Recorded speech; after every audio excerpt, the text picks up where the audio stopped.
Oi, turma. Do livro Cartas de uma Morta, Chico Xavier, Maria João de Deus, no capítulo 120, Espíritos Alucinados. Dolorosos são os espetáculos que viemos presenciando, porque essas almas perturbadas e sofredoras estão constituindo uma turba imensa de alucinados e de loucos. Muitos dos nossos companheiros corajosamente atravessam um abismo. Em certas ocasiões, esses movimentos oferecem perigos para os espíritos inexperientes de minha esfera. Perigos esses de natureza fluídica, condizentes, portanto, com os elementos de nossa matéria e organização, mas são frustrados os seus esforços no sentido de consolar essas criaturas amotinadas. Figurai alguém sob o império de um sofrimento indescritível, a dor lhe impressiona de tal maneira, desorganizando-lhe a faculdade sensorial, que semelhante criatura é incapaz de ouvir o consolo fraterno ou a amiga exortação.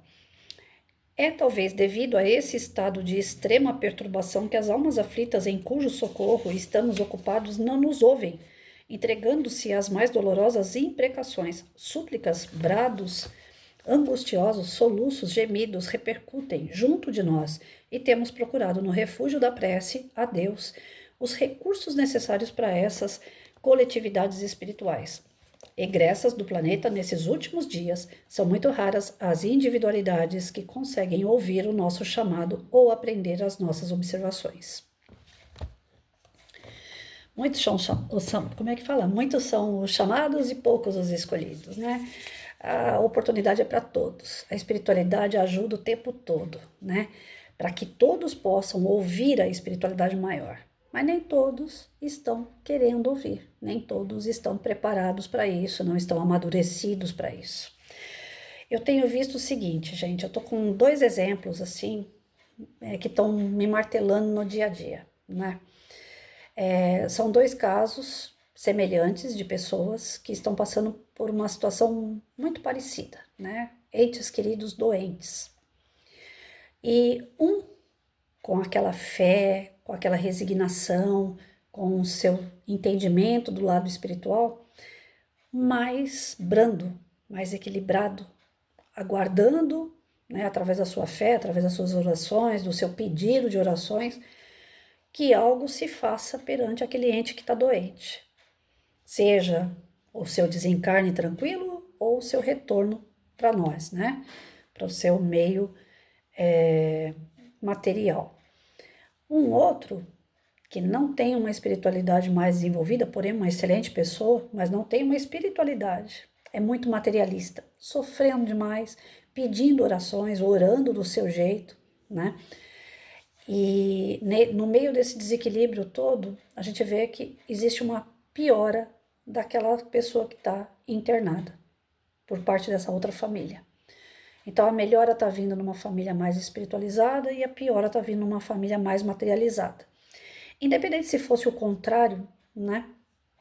O socorro está sendo feito da mesma forma nas 2 famílias, tanto para aquele que está hospitalizado como para aqueles que estão em oração do lado de fora. A única coisa que difere demais entre as 2 famílias, é a fé de cada um. É a busca pelo entendimento diante daquela situação. Então, o socorro vem, é igual para as 2 famílias, mas cada uma, diante das suas reações, diante da sua fé, diante do que acredita, o socorro ele é mais ministrado, não é que um é mais bonito do que o outro, mas o socorro acaba sendo mais ministrado e bem administrado por aqueles que aceitam e entendem do que aqueles que não aceitam. Então ela passa para a gente, dentro desse contexto, né, que os espíritos superiores ajudam, né? Todos estão sendo chamados para ser ajudados, mas poucos estão sendo escolhidos porque não tem a bagagem necessária, a bagagem que necessita, né, para esse entendimento, para essa evolução, para ser socorrido. Tem um caso de um aluno meu, até outro dia eu estava lembrando dele, eu lembro sempre dele, né, o Eduardo. Ele foi uma criatura que se meteu só com coisa errada aqui na Terra. Só que ele tinha comigo um amor, né? A princípio a gente não se dava, a princípio na 2ª série, ele com 8 anos, né? Ele dava trabalho de comportamento, ele era um aluno agressivo, Depois, com o passar do tempo, eu também sou muito dura, eu fui limitando ele e ele foi entendendo o que era amor, porque até então ele não tinha isso na família dele. O amor é preocupação, o amor é você estar em constante.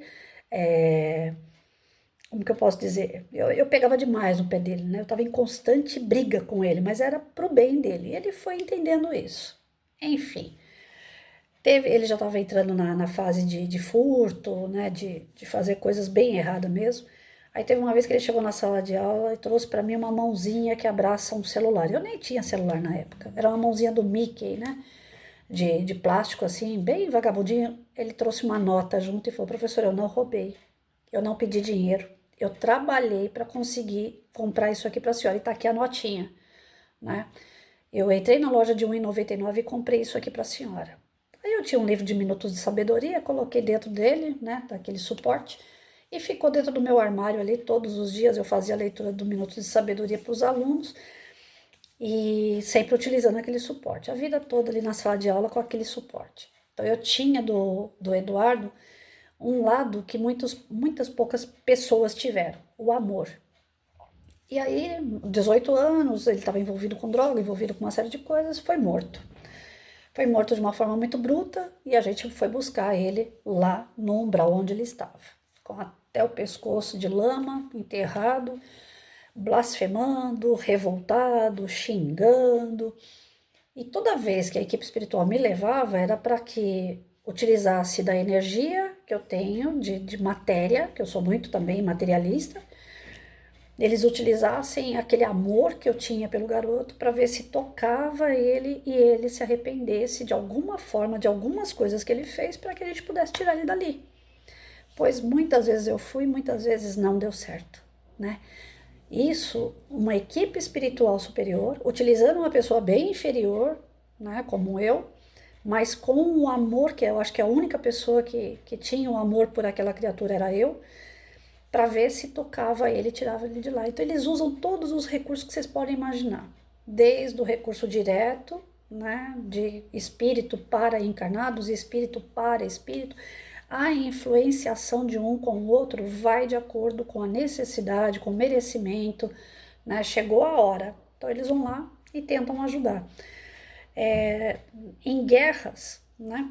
Eles vão socorrer aqueles que não tinham a intenção de matar, apesar de estar ali matando pessoas, mas não tinham intenção, estavam recebendo ordens e apenas cumprindo aquelas ordens como bom soldado em guerra, né? Defendendo o seu país.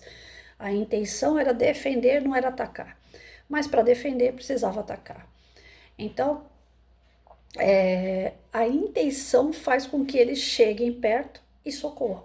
Se você não tem intenção, se você não tem o conhecimento, se você não tem o merecimento, eles não podem socorrer. E a Maria deixa claro quantos são, né, que precisam de socorro, porém não querem, não aceitam. Então, não é falta de ajuda do campo espiritual. Nós nunca vamos poder dizer que nós não somos socorridos, que nós não somos vistos por Deus, que nós somos esquecidos, que Deus não está olhando a gente, porque a espiritualidade está sempre em contato com a gente. O problema é se a gente está em contato com eles.